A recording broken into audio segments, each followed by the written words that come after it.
Greetings, everyone. This is N.H.K Jr. here with another Blu Ray, DVD, and Star Wars update for the date of May 4th, 2015. I hope everyone's doing well. I've been doing pretty good over here. Today, I just saw Avengers: Age of Ultron. Enjoyed it. It was great. It was a wonderful experience. It felt like a great, I guess, continuation, but expansion of the first Avengers film. It was packed. I wasn't expecting it on a Monday. A lot of people showed up, and yeah, it was great. I had a great time. Definitely going to buy the Blu Ray. First day, first release.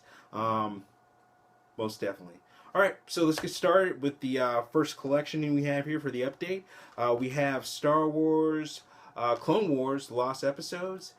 This is sort of, I guess you would call it the 6th season, but technically it's the 5th season. Well, the episodes that weren't aired during its original run. Basically what happened was there was a transition for LucasArts and just, you know, the Star Wars LucasArts franchise being transitioned over to Disney. And during the last season of Clone Wars, they were going through that whole transition period, and season 5, the last season technically, wasn't completed, and pretty much it was canceled, unfortunately. But just recently, well, I wouldn't say just recently, I would say probably last year, they released the last episodes, or the lost missions, of the Clone Wars series. So basically it compiles just the 5th season to the end. And from what I hear, this particular lost, I guess, missions you would call it, is just the best of the entire series so far. It's been a build up as far as season 1. Every season getting better and better and better. And from what I hear, the last missions last season is by far just the greatest of the entire whole. So I'm definitely glad to own. Definitely look forward to checking this out. I'm still on season 3 of Clone Wars. Long run, but well enjoyed. I love the Star Wars universe. And just can't wait to finish this up, man. Can't wait to watch it, and then probably watch it again, because I just, when it comes to Star Wars, I'm a huge fan. It's just been one of those things that's been a part of my life for such a long time, and I can't leave it. I can't leave it. It's been such a good experience to have in my life. So definitely glad to own the last season of Clone Wars. Once again, I believe I mentioned in my just a recent video the day before that there's sort of a release. I'm not sure if they're still doing it for today, but Rebels, Star Wars Rebels, the StarWars.com, they released all the season 1 episodes on their website, StarWars.com, so you can watch the full season streamed for your enjoyment if you want. I definitely recommend it. It's a great show. It's a great build-up, a continuation. I would say when it comes to Clone Wars, the build-up from season 1 to all the way to Rebels is definitely a progression. It's definitely just progression after progression after progression, and it just gets better on the Clone Wars. And a lot of great just cameos that, you know, show up on Rebels as well. So definitely check out Clone Wars. Definitely check out Star Wars Rebels. They both go hand in hand. A lot of small bits in Star Wars Rebels sort of, you know, show up that sort of, I guess, little hints from Clone Wars are in Star Wars Rebels. So little pockets for some of the fans who watch Clone Wars. But definitely check out Clone Wars, and, you know, but do what you want. It's up to you. To me, I love it all. Alright, so guys, let's move on from here.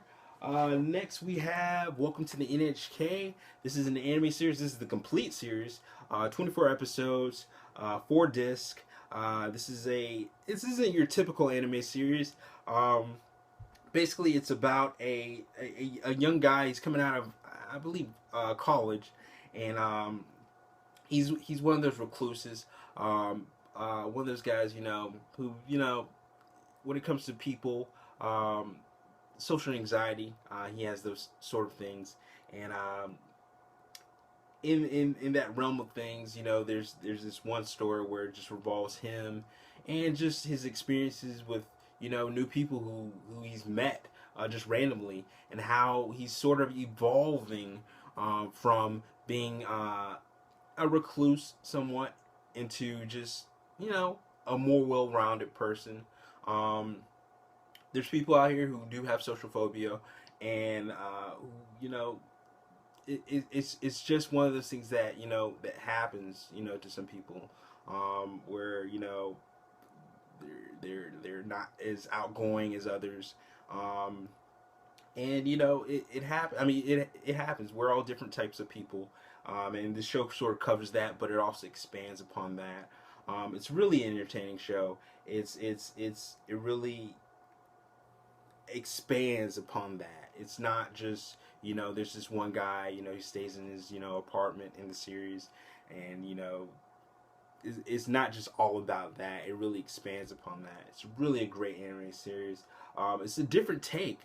Most anime series, most of them, revolve around, sometimes, action, science fiction, those types of things. And this was definitely a different turn in those types of, series. And I really enjoyed it. It really it was a different take on what I usually see in anime, and I really enjoyed it. It was really great. It was a different look. I had watched it on Netflix, and it was just, it's just amazing. A lot of funny scenes. The main character himself, is just one of those guys who's just, he's a somewhat a nerd esque, a nerd. I'm trying to twist it into some kind of specific word, but he's a geek, and but he's also he wants to somewhat be, I guess, a computer programmer, and but he's definitely just a well-rounded person. It's not just that type of person who just has social phobia and just pretty much yeah.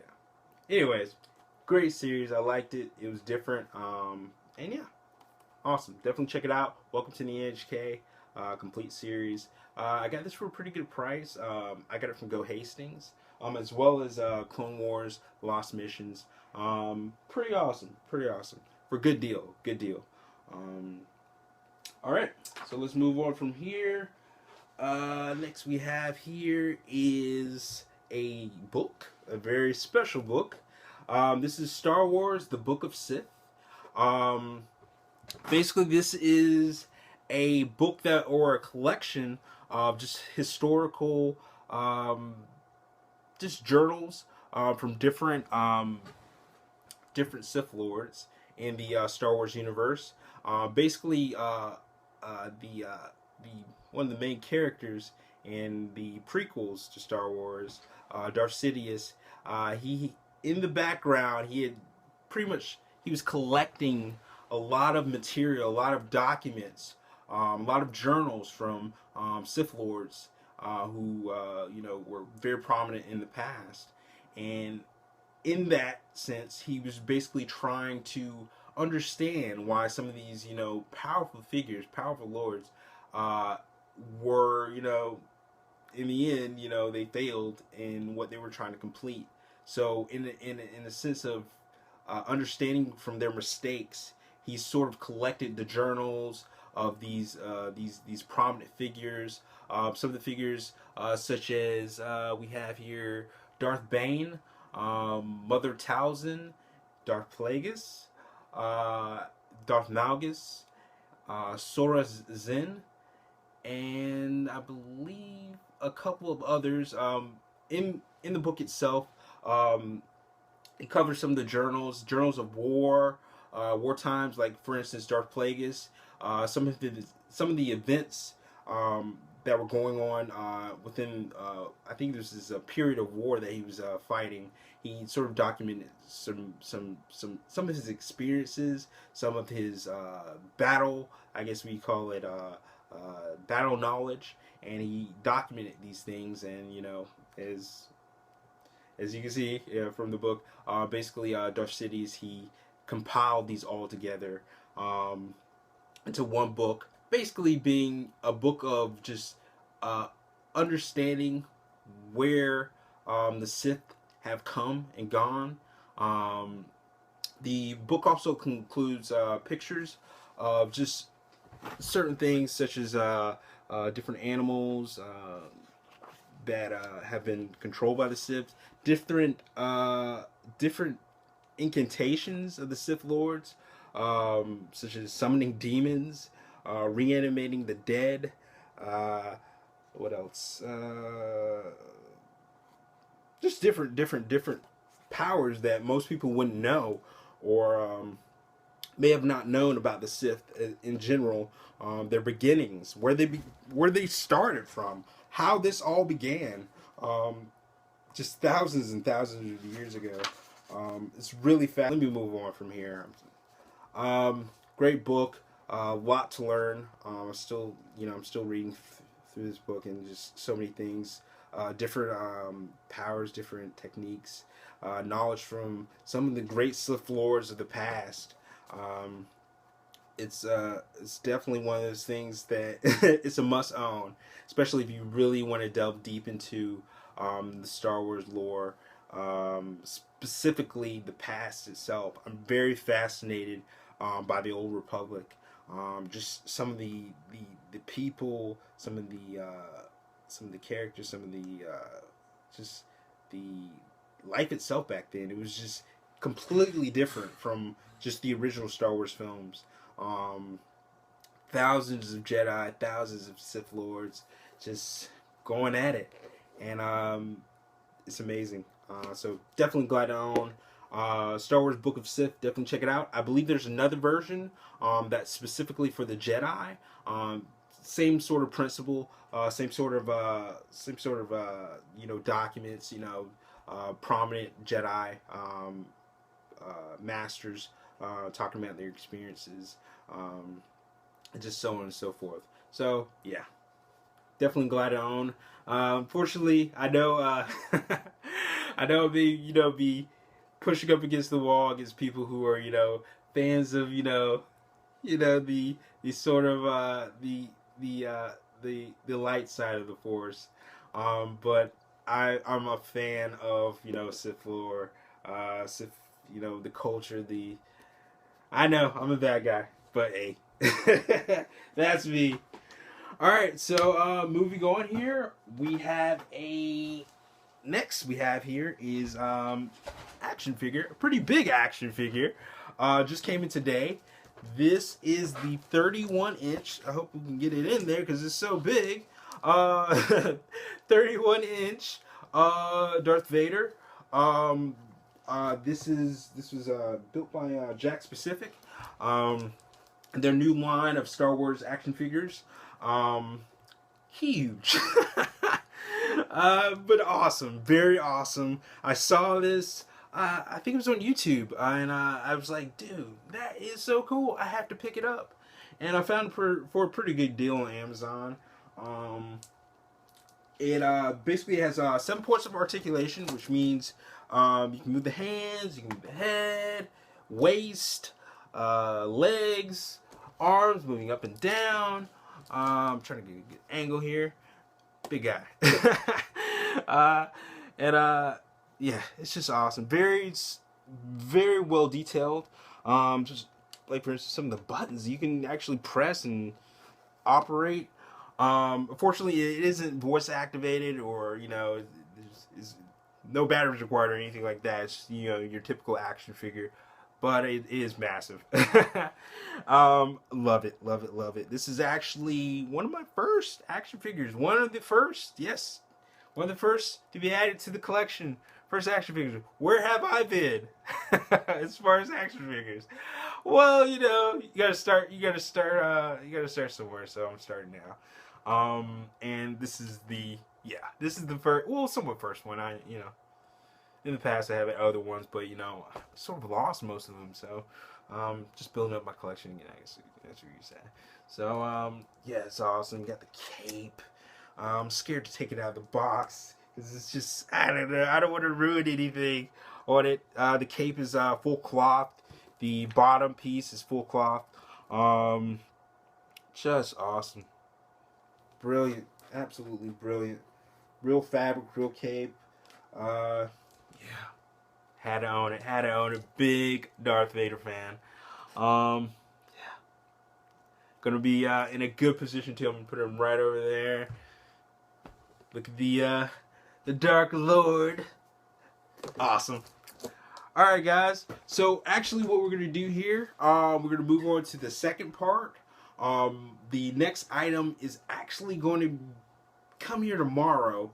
And what I'll do is I'll just add it to the collection of this video, this update. And we'll go from there. Alright guys, so I'll see you tomorrow. Hey guys, it's N.H.K Jr. back again for the second part of this video. Finally, the package came in. My sort of, what do you call it, the second item that I had purchased, Star Wars related. So let me show you what I got here. Okay, so right here we have the 31-inch Inquisitor from the Star Wars Rebels TV series. Same thing as Darth Vader. It has 7 points of articulation. Head, arms, wrist, waist, feet, legs, excuse me, and yeah, and it's pretty huge. Pretty awesome. The character of the Inquisitor, he is basically an agent of Darth Vader.